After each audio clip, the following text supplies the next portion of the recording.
다음은 국민의힘 내부 상황도 좀 살펴보겠습니다. 민지숙 기자가 발제 준비했습니다. 네, 세 번째 아이템, 비대위 가처분 신문. 이준석 추가 징계 가능성 여당 운명의 날입니다. 이준석 전 대표가 국민의힘 비대위를 상대로 가처분 신청을 했는데요. 법원이 오늘 일괄 심리를 했습니다. 세 번째 변론 기일이 열린 건데요.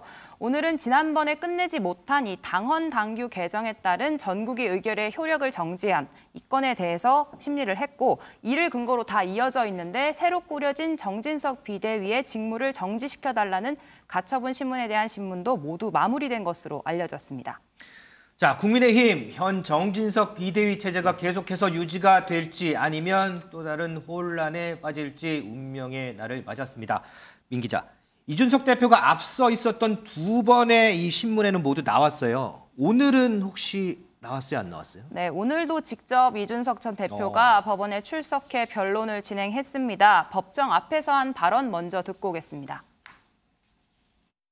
어떻게 이렇게 정치적인 파동 속에서 우리가 계속 가야 되는지 의아하고, 제가 이번 가처분 결정으로 인해 가지고 모든 게 종식됐으면 하는 생각이고. 윤리위 관련한 소명은 전혀 없습니다. 네, 이 전 대표는 어제 본인의 SNS에 진실을 말할 때가 가장 위험하다, 이런 의미심장한 발언을 올리면서 복잡한 심경을 전하기도 했는데요. 변론을 마치고 나오는 길에 한 발언도 눈길을 끌었습니다. 이번 심리에 대한 소감을 전하면서 이준석만 날리면 모든 게 잘 될 거란 약간 주술적인 생각을 볼 수 있는 심리였다, 이렇게 밝혔습니다. 오늘 심리의 쟁점을 조금 소개해드려야 할 것 같은데요. 핵심은 개정된 당헌의 효력을 법원이 인정하느냐 문제입니다. 비대위도 이 점을 의식했는지 강조했는데 법정 앞에서의 발언 듣고 오겠습니다. 1차 가처분을 최대한 존중을 하고 당헌 개정이라는 사정 변경이 생겼기 때문에 거기에 따라서 출범한 이 새로운 비대위는 적법하다. 이제 이것이 저희들의 주장의 요지입니다. 만약에 인용이 된다면 여기에 대한 인용이 된다는 것은 상상하고 싶지가 않습니다. 왜냐하면 인용이 된다는 건 결국은 당헌 개정이 이준석 전 대표를 쫓아내기 위해서 우리가 국민의힘이 그 계획하에 만들었다는 이 논리가 인정이 돼야 되는 것인데요. 그것은 천동설과 같은 이야기입니다. 저희 당으로서는 재앙입니다.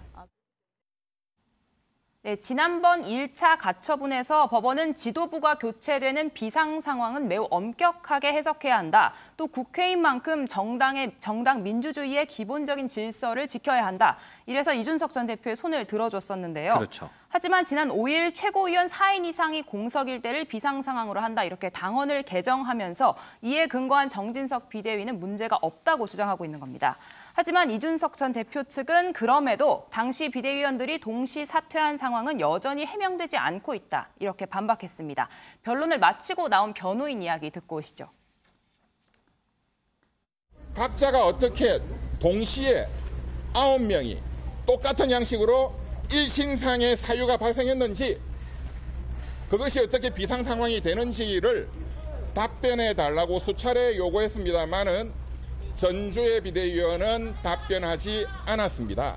이 자체가 인위적으로 새로운 정진석 비대위 체제를 만들고 이준석 당대표를 축출하기 위한 이 목적 하에 군사작전하듯이 일신상 사유에 의한 사퇴다 하는 것이 오늘 입증이 되었고요.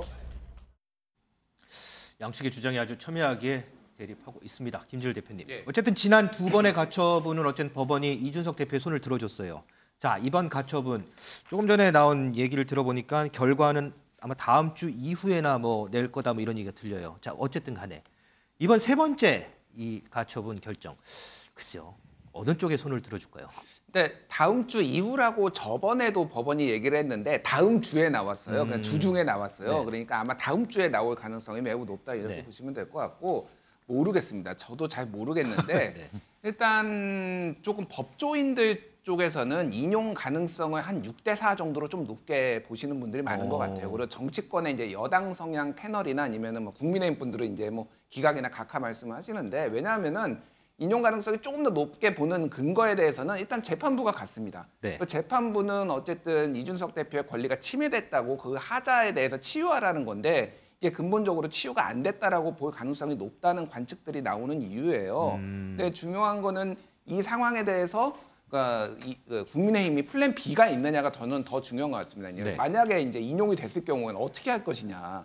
그럼 주호영 이제 비대위 체제로 뭐 다시 가는데 그럼 내년 1월에 이준석 대표가 들어왔을 때 당 대표로서 임무를 수행할 수 있을지 그거를 받아들일 준비가 돼 있는지 기타 등등의 좀 이 난맥상이 지금 이 그 대통령 비속어 논란으로도 이어지는데 이걸로도 좀 이어지지 않을까 그게 국가 경제에 좀 피해가 되지 않을까 그런 부분들이 아마 서민분들이 많이 우려를 하실 겁니다.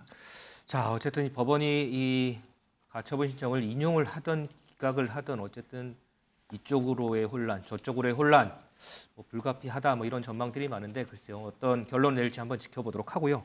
강재묵 기자, 이번 법원 가처분 별개로 이준석 대표가 또 관여된 게 있잖아요. 바로 국민의힘 윤리위 전체 회의가 있어요. 또 맞습니다. 이 지난 18일이죠. 국민의힘 윤리위원회가 이 전 대표에 대한 추가 징계 절차를 개시한 바 있었습니다. 긴급 회의를 열어서 윤 대통령 등의 관련해서 양두구역 그리고 신군부와 같은 발언을 했었던 것에 대한 추가 징계를 시사했었던 건데요. 네. 다만 이 전 대표 징계안은 이제 오늘 안건으로는 오늘지 않을 가능성이 크다 이렇게 좀 전해지고 있는 중입니다. 이 이유를 설명드리면 이 전 대표 측이 이제 윤리위로부터 출석 요구 통보를 받지 못했다는 점이 언급되고 있습니다. 네. 어떤 설명이냐면 애초에 이 전 대표를 제명하기 위한 절차를 정해놓은 뒤로 이제 통보도 안 됐기 때문에 형식적으로 윤리위를 개최하는 것이 아니냐 이런 일각의 지적들을 피하기 위함이다 이런 분석이 지금 나오고 있는 상황입니다. 이현정 의원님, 네. 뭐 이준석 대표는 뭐 출석 요구서 받지 못했다고 하고 오늘 네. 전체 회의가 열리긴 합니다. 그러면 보류가 되는 건가요? 아니면 뭐 그럴 것 강행할 같아요. 가능성도 있나요? 왜냐하면 이게 이제 이준석 전 대표가 윤리에서 만약에 징계를 할 경우에 이것도 가처분 할 거거든요. 근데 문제는 이게 이제 가처분을 하게 되면 정당성, 그러니까 소명 기회를 줘야 됩니다. 뭐든지 소명 기회를 절차적으로 소명 기회를 주지 않으면 나중에 이게 인용될 가능성이 높거든요. 이제 그래서 아마 이제 오늘 아마 이제 출석을 하라 아니면 서명을 하라 뭐 이렇게 했으면 모르겠지만 네. 이런 조치가 없었기 때문에 아하. 오늘은 기존에 올라가 있던 뭐 지난번에 비 좀 더 내렸으면 좋겠다라든지 김성원 의원이라든지 이런 부분에 대한 일단 징계를 하는 것이고 또 하나는 지금 이제 지난번에 검찰이 일단 불송치를 했지 않습니까? 네. 그렇다 보니까 일단 현재 무고와 그다음에 이제 증거 조작, 그러니까 증거 인멸 요 두 부분에 대한 수사는 진행 중에 그렇죠. 있거든요. 네. 아무래도 이제 이 무고로 한 그 이 현재 이 혐의에 대해서 불송치라는 부분들이 좀 영향을 미쳤지 않는가. 왜냐하면 지금 당원권 정지 6개월이기 때문에 이 추가 징계를 할 경우는 제명이나 출당밖에 없어요. 그렇죠. 그렇게 된다면 이것 또한 이제 가처분으로 넘어가게 되면 사실은 원래 6개월 한 이유가 뭐냐면 이제 성상남 문제였거든요. 근데 이게 이제 공소시효가 끝나버렸기 때문에 아마 이제 이 윤리의 입장에서 보면 법원의 좀 가처분 결과를 좀 지켜보고 하지 않겠나라는 싶어요. 왜냐하면 지금 정진석 비대위가 일단 이게 살아남느냐 죽느냐 이제 그 결과를 보고 만약에 정진석 비대위가 또 인용이 돼서 없어진다 그러면 지금 주호영 이제 원내대표 중심으로 해서 또 이제 직무대행 체제로 가야 되잖아요. 그럼 아까 말씀하신 것처럼 과연 이준석 대표 그럼 징계 6개월 끝나면 다시 출마할 수 있느냐 이 문제로도 가지 않습니까? 그러면 그때 예를 들어서 이제 징계를 해서 이제 아예 출마를 할 수 없도록 한다든지 뭐 그런 어떤 여지를 좀 두기 위해서 조금의 호흡을 고르고 있는 게 아닌가 저는 그렇게 보고 있습니다.